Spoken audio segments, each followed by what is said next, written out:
I think this next question is actually so big, it just needs to have a section all of its own, okay? So I'm just going to read the letter that I got in the mail, and you'll see why I think it takes its own section. Here it is. Detective Wallace, do you think it's necessary to take the creation count of Genesis literally? In light of other Old Testament books where it said that 1,000 years is like a day to the Lord, that makes me think the 7 days of creation don't need to be taken literally.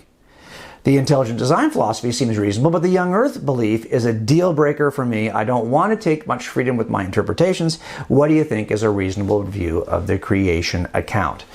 This is a can of worms, right? Because you know that there is a spectrum of belief related to the creation account that kind of divides the church, divides a lot of Christian apologists. This idea that is the earth young, created in 6 literal 24-hour periods? Is the earth old? Maybe these are epic periods of time. Maybe we've misunderstood the idea of a day. A day is 1,000 years to the Lord. Maybe these are 1,000 years. Maybe that's more. Maybe even the expression that a day is like 1,000 years is not to say that it's like literally 1,000 years, but it's a lot longer than we think a day is. Is this one of God's days of creation? Is this one of our days of creation? I get this back and forth all the time.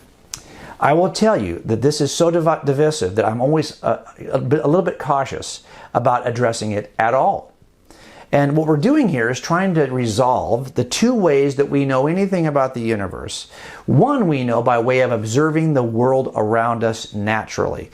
This is natural revelation, and it's described in Romans 1, where Paul says, hey, no one's got an excuse to not believe in God because you've got enough information just in the natural revelation that you're without excuse. You ought to know just from what you can see around you. And the stuff I've described in one of my books called God's Crime Scene really does list the way that there is sufficient evidence in the natural realm to believe that God exists. Of course, the other way to know what there is to know about God in the universe is through the special revelation of His revealed words of God from the mind of God in Scripture. So occasionally, this is one of these questions we're talking about here, there seems to be a rub between what we can know about God from the pages of Scripture and what we can know about God from looking at the world around us. If I look at the world around us and the science seems to tell us that we're in an ancient universe, how do I resolve that with Scripture telling me that I'm in a relatively new universe? Well, first of all, we don't know how old the universe is precisely from Scripture, only because we don't have a heel-to-toe lineage of names from the Old Testament to New. When we look at any genealogy, you know there are names that are missing. And there are names that are slightly different. So we don't know how many generations are missing in our genealogies, but people have tried to go from the creation of Adam and Eve, follow the genealogy all the way down to where we are today, and they get a certain age of the universe. And most times it's going to be 6, 8, 10,000 years old. Well, if you're looking at natural revelation and you don't think that the universe is 6, 8, or 10,000 years old, you're going to have a rub here. Which do I trust? What I see in the natural realm, Romans 1, or what's revealed to me in Scripture? Well, anytime we see there might be an apparent difference in these 2 areas, and I'm not suggesting there is, it's just apparent, we're going to have to do one of 2 things. Reinterpret what we're seeing scientifically based on Scripture, or reinterpret what we think Scripture is telling us based on what we see in natural revelation. I don't think these are necessarily kind of a secular versus Christian view, because the Bible tells us that both of these approaches are uniquely Christian. Paul tells us in Romans 1 that looking at the world to discern certain truths is a Christian process, and looking at Scripture to discern certain truths is also a Christian process. So the question becomes then, how do we resolve these 2 things? And by the way, if you think that the young earth view is correct, then you're going to have to be able to argue for why the science is wrong. If you think the science is correct, you're going to have to be able to argue for what you're misinterpreting in Scripture. Both have got to do something. You either got to figure out what you're misinterpreting in special revelation or what you're misinterpreting in natural revelation. This is the process, right? And Christians have done this through history, and they've landed in a number of different places. I'm only going to mention for you 4 today that are pretty common within the church, okay? This first one, of course, you know, is just literal 6-day young earth creationism. It's this idea that the pages of Scripture, when they describe 6 24-hour days of creation, they are simply meaning a straightforward reading of 6 24-hour days. And that's why these folks are going to end up coming to the conclusion that the universe is relatively young. Another group would argue, well, no, it's actually the days. Maybe I've misinterpreted what is meant by a day. Is it a day in God's economy? Is it a day in our economy? Does it mean, is that word more flexible and allows me to use it in some other way? These are known as day, age, old earth creationists. And this idea is that the word day is open to interpretation in Genesis, and therefore might mean a much longer period of time. It might also just mean that it's a day, a segment of day interpreted from God's perspective rather than ours. I mean, I've seen a number of ways that these folks will approach this. And I have been in this spectrum somewhere myself throughout my own life as a Christian. And if I'm sitting with somebody who will take the time to parse out the argument for one or the other, I can totally understand why one side feels strongly about it. What I do see, though, is that if you're on the ancient side or the young earth side, is there's a tendency here to say, well, you're not only wrong, but you're a heretic and you're not saved. And that's where I want to be careful, because it seems to me this has never been a Christian essential. Now, the folks I know who held an ancient view, they're not heretical. They're not saying, I reject what Scripture teaches. They're saying, no, I want to embrace what Scripture teaches. I'm just trying to figure out what the author means in this setting. So it's not that I'm trying to reject what Moses writes. I'm trying to figure out, what does Moses mean? That's a very different process. So these folks are not trying to be heretical or reject the authority of Scripture.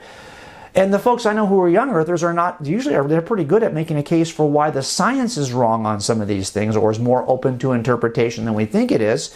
So it's not as though the young earthers are ignorant of science and the old earthers are ignorant of the authority of Scripture.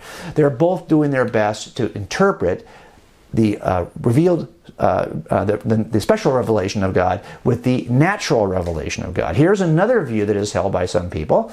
It is called gap theory old age creationism. This idea that there's a gap of some period of time, and it's a big period of time typically between Genesis 1 and Genesis 1:1 and Genesis 1:2. But the idea here would be that there is this period of time that is unaccounted for in Scripture, and that's where the age of the universe would sit.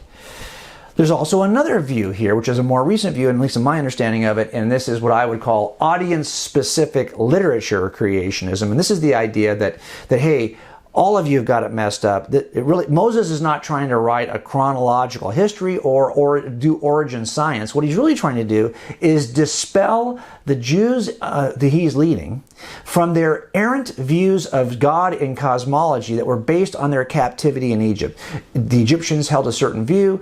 The sun is a god, but basically, all these objects are their own divine beings. And so, what Moses is doing is saying, no, these are all creations of God. And the book, and they would argue, and there's very articulate arguments for this, that all of this is really meant to be a form of literature that dispels bad ideas about God and creation. And so it's never meant to be taken in the literal way that we sometimes take it, and therefore get into these kinds of arguments. Okay, I've just given you four quick views that are held by Christians. And by the way, ancient Christians have been divided on the issue of whether or not it is 24-hour period of time. There were several, for example, that believed that God created instantaneously and did not even get involved in 24-hour periods of time. Augustine believed this. Origen believed this. I think Clement of Alexandria believed this. But again, all these folks came to slightly different conclusions about creation well before we had any science to push them in one direction or the other. So I think we have to at least be fair about that. So let me show you a way I approach it. And here's a way I've kind of always approached it. I try to seek those things that are common first, and then look at the differences. Here's what I know we all hold in common. Take a look at your screen. We all believe, regardless of where you land on interpreting Genesis 1, we all would say that God originated everything, created everything, all right, all space, time, and matter, supernaturally. And that God created the immaterial universe and our world in incremental steps. I mean, look, it's not one day he does it in 6 days. Well, why? Because certain things have to be in place before the next thing can work. And he's laying a foundation that he builds on so that there are things to eat by the time there are animals to eat them. And so every one of us is a progressive creationist. The only question is how long does the progress take? How large are the steps? How long do those steps take? Third thing, God is actively involved in the creation of all life. God is not the result. I mean, life is not the result of some process of blind forces of physics, natural selection. That's not what's happening. All of these views agree with each other in that God is actively involved. Also, God prepares everything in the universe as a home for the crown of his creation, mankind, which comes in last. All these views agree on that. We all also agree that humans are designed in some special way, described as being in God's image. And finally, God's relationship to his creation, we would say, is from that point on, is all even at that point, is all accurately described. We all agree about his relationship. Here's what's really interesting about that list I just showed you. Did you see how much of it also agrees with an atheistic worldview? I mean, it's the atheistic science, in some ways, it parallels what we're talking about here. As an atheist, I would have said, look, I agree with some of these things. I can think of 4 things I would agree with. Here they are. Everything in the universe, all space, time, and matter, came into existence from nothing. I was a Big Bang cosmology, the standard cosmological model, which argues that everything comes into existence from nothing. I would have agreed with that. I would also have said, life on our planet appears in incremental steps. I thought it was evolutionary processes, but we both agree that life appears incrementally. Also, I would said, well, humans appear last, or pretty close to the end. We emerge later, not earlier. Well, that's what Scripture teaches. And I would have also said that somehow we're special. I would have argued it was our consciousness, but in the end, that's part of what puts us in the image of God. So I would have even agreed that in the special, unique nature of humans who came in last, who come on the planet last. So you see how so much of this, there's common ground. Now, what do you do with the differences? Well, here's what I would suggest to you. Every time I work a homicide, we theorize about how the murderer did it, because most of the time the murderers won't confess to us. They do occasionally, though. But here's what we're looking at. We're looking at all the evidence and we're thinking, okay, I think it's Joe. Joe did it. Now, my partner will say, I think Joe did it this way. And my other partner will say, no, I think you're wrong. Joe did it this other way. And I'll say, I think you're both wrong. Joe did it this third way. Now, what we're looking for is we have explanations, and all these explanations would work in front of a jury. By the way, we won't even offer it to the jury because we don't want them to think that our explanation is necessarily true. We're speculating, okay, based on the evidence, but we are still speculating because he hasn't confessed to it, and I don't have video. So I just have to speculate on how he actually did the crime. Here's what I can tell the jury. There's no alibi for this guy. There's nothing in the evidential set that eliminates my suspect from contention. This defendant not only is really made clear by the evidence, there's no evidence that eliminates him. Now, this is something very similar here. What I care about in my criminal trials is I've got enough evidence to demonstrate to the jury that he did it. I may never be able to explain how he did it. And by the way, they're going to convict him. They don't need to know how he did it. They want to just know, does the evidence point to him as the killer? If it does, they might disagree with each other about how he did it. All we need to know is there enough evidence to demonstrate that he did it? Yes. Same thing here. Is there enough evidence to demonstrate that God did it? Yes. Do you have a theory that's different than mine? Probably. We're all humans. We probably have little pet theories about what's different. Even those of us who say we're all young Earth creationists will have some variances in our young Earth creationism. Same is true for old Earth creationism, I'm sure. My point is, we have these different theories about how he did it. Those are never as important as... Now, I can interview this guy later after maybe we convict him, if he decides he wants to do an interview, and I can ask him. And you know what always happens every single time? We have gotten it wrong. All 3 of us are wrong in some way. This guy will confess to it, and I'll think, oh my gosh, who would have guessed he would do it that way? But sure enough, he did it that 4th way. Well, something similar is going to happen, I think, when we finally get in front of God. When we offer what we believe was our proper interpretation of natural and special revelation, and he's going to say, yeah, you're close, but here's the twist. And we're going to go, wow, didn't see that coming. That's probably what's going to happen to us. This is not an essential in my view. What's more important is that he did it. And if we disagree about how he did it, let's stay brothers. Let's stay connected to the essentials and not divide over the non-essentials, and we'll go from there. I think both of us can agree on the primacy of Scripture. It's just a matter of what's it trying to tell us? You know, we don't believe that God has the wings of an eagle or the wings of a bird, but the Psalms say he does, because we know not to read that way.